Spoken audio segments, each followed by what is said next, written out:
Hello friend, સ્વાગત છે તમારું મારી યુટ્યુબ ચેનલમાં. તો મિત્રો, જીસેટ કોમર્સ એક્ઝામ છે, બરાબર? જીસેટની એક્ઝામ છે 2026ની. એની એક્ઝામ ડેટ આવી ગઈ છે અને ફોર્મ ભરાવાના સ્ટાર્ટ થઈ ગયા છે. અને અત્યારે હાલમાં પણ ફોર્મ ભરાઈ રહ્યા છે. તો મિત્રો, તમે સૌપ્રથમ તો વહેલી તકે ફોર્મ ભરી દેજો. અને સાથે સાથે તમારી તૈયારીને આખરી ઓપ આપવા માટે આપણે હવે રેગ્યુલર લેક્ચર લાવીશું. તો મિત્રો, તમે હજુ સુધી ચેનલ સબસ્ક્રાઈબ ના કરી હોય તો પહેલાં તો સબસ્ક્રાઈબ કરી દેજો.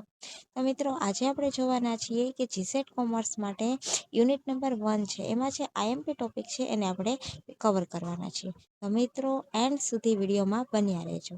અને સાથે સાથે આખો લેક્ચર પતી ગયા પછી જે એમસીક્યુ છે એ પણ તમને એન્ડમાં જોવા મળશે. તો આ વિડીયો જોવાનું ચૂકતા નહીં. અને સાથે સાથે તમારા દરેક મિત્રને શેર કરી દેજો, બરાબર? અને ચેનલને સબસ્ક્રાઈબ કરી દેજો. અને તમારે બીજા કયા ટોપિક એવા છે કે જેના આવા વિડીયો લેક્ચર જોઈએ છે કોમર્સ માટે થઈ, બરાબર? તો તમે એ ટોપિક કોમેન્ટ કરી દેજો. તો આની પછીનો લેક્ચર છે એ ટોપિકનો આવશે. તમે મિત્રો કોમેન્ટ નથી કરતા, એટલા માટે છે એ લેક્ચર લાવી નથી શકતી હું, બરાબર? તો કોમેન્ટ તમે જરૂરથી કરી દેજો. તો ચાલો સેશનની શરૂઆત કરીએ. તો યુનિટ નંબર 1નો જે મોસ્ટ આઈએમપી ટોપિક છે, એક તો છે WTO, કૃષિ કરાર, ગેટ્સ, ટ્રીપ્સ અને ટ્રેમ્સ, બરાબર? તો આ બધા વિશે ડિટેલમાં આજે આપણે ચર્ચા કરવાની છે. તો મિત્રો, એકવાર લાઈક જરૂરથી કરી દેજો. તો સૌ પ્રથમ WTO, જેનું ફૂલ ફોર્મ શું છે? વર્લ્ડ ટ્રેડ ઓર્ગેનાઇઝેશન, બરાબર? આ એનું છે એ ફૂલ ફોર્મ છે કે વર્લ્ડ ટ્રેડ ઓર્ગેનાઇઝેશન. તો આ જે વર્લ્ડ ટ્રેડ ઓર્ગેનાઇઝેશન છે, એક આંતરરાષ્ટ્રીય સંસ્થા છે જે વિશ્વના દેશો વચ્ચેના વેપારને નિયમિત, સુવ્યવસ્થિત અને ન્યાયસંગત બનાવવાનો મુખ્ય હેતુ ધરાવે છે. અને એની સ્થાપના ક્યારે થઈ હતી? તો કે 1 જાન્યુઆરી 1995ના રોજ એની સ્થાપના થઈ હતી. અને એનું મુખ્યાલય છે ક્યાં આવેલું છે? જીનીવામાં આવેલું છે, બરાબર? અને આ છે WTO છે કે વર્લ્ડ ટ્રેડ ઓર્ગેનાઇઝેશન છે, ગેટનું સુધારેલું એક વિસ્તૃત સ્વરૂપ છે, જે 1947માં સ્થાપિત થયું હતું.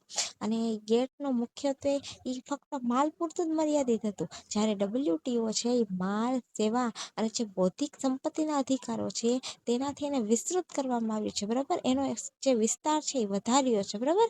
અને WTO આજે વૈશ્વિક વેપાર માટે સૌથી મહત્વપૂર્ણ જો મંચ હોય ને, કે વૈશ્વિક વેપાર, વિશ્વમાં વેપાર કરવા માટેનું સૌથી મહત્વપૂર્ણ મંચ હોય તે કયું છે? WTO. હવે આપણે જોઈએ છે WTO ના હેતુ. આ WTO છે, વર્લ્ડ ટ્રેડ ઓર્ગેનાઇઝેશન છે, એનો હેતુ શું છે? તો કે WTO ના મુખ્ય હેતુમાં વિશ્વ વેપારને વધુ મુક્ત, પારદર્શક અને ન્યાયપૂર્ણ બનાવવાનો સમાવેશ થાય છે.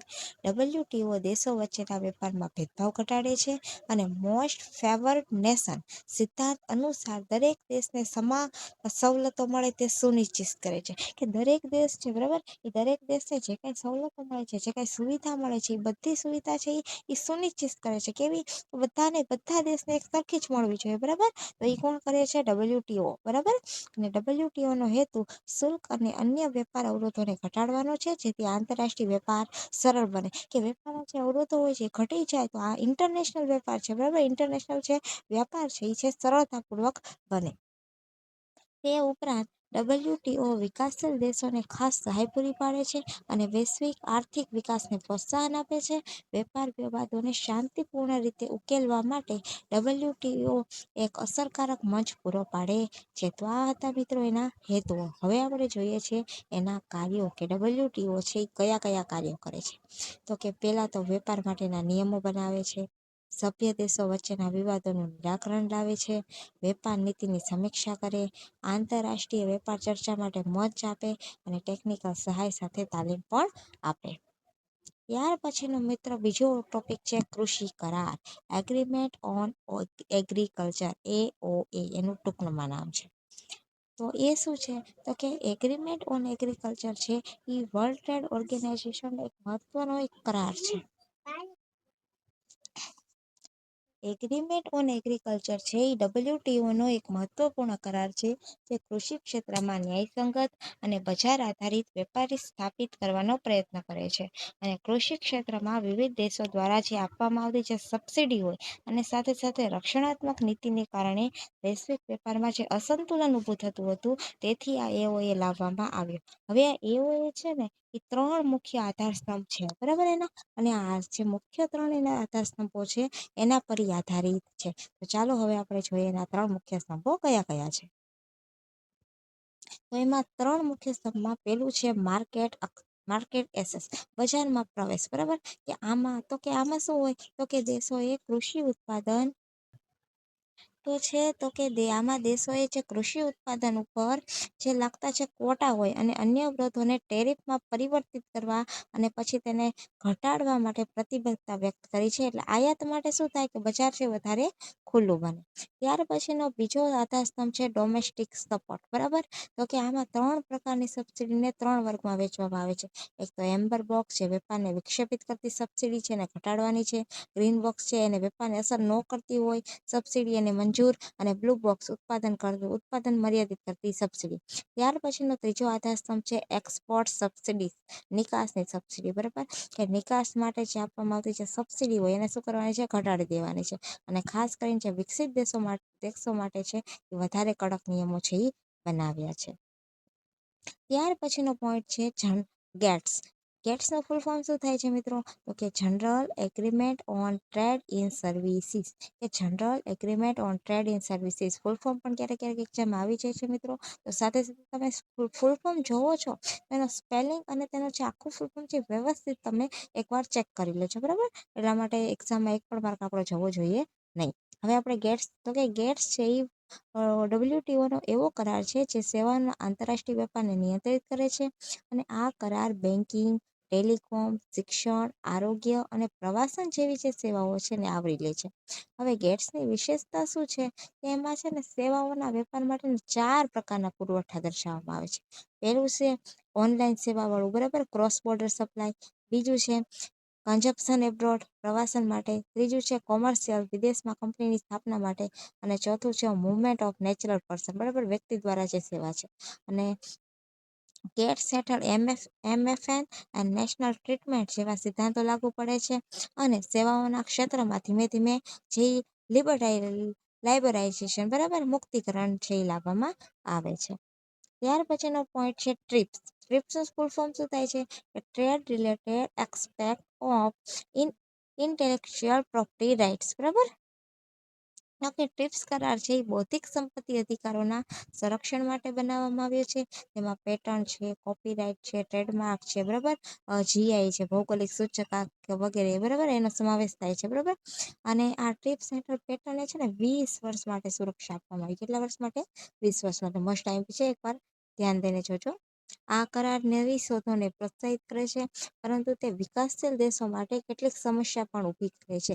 કે ખાસ કરીને જે દવાઓના ભાવ વધવા વગેરે જેવા મુદ્દા હોય, બરાબર, તો એ ટ્રીપ્સમાં થાય. એ ટ્રીપ્સમાં છે કમ્પલસરી લાયસન્સિંગ જેવી જોગવાઈ છે કે સરકાર હેઠળ જાહેર હિતમાં પેટન્ટ ધારકને મંજૂરી વગર ઉત્પાદન કરવાની પરવાનગી આપી શકે છે, બરાબર.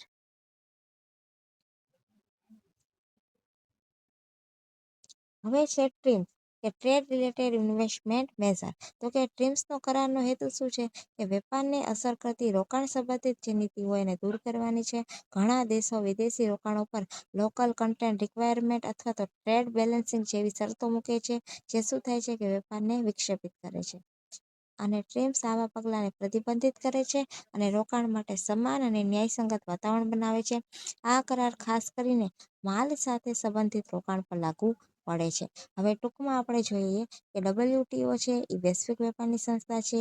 એઓએ છે એ કૃષિ વેપારના નિયમો, પછી ગેટ્સ છે એ સેવાઓનો વેપાર, ટ્રીપ્સમાં બૌદ્ધિક સંપત્તિનો અધિકાર, અને ટ્રીમ્સમાં છે રોકાણના નિયમો, બરાબર. આ એનું ટૂંકું એક હતું ટેબલ, બરાબર. ટેબલ સ્વરૂપે તમે છે એને યાદ રાખી શકો છો, બરાબર. કદાચ આવું એક જોડકું પણ પૂછાઈ જાય તો આપણા માર્ક્સ જવા જોઈએ નહીં. રેડી?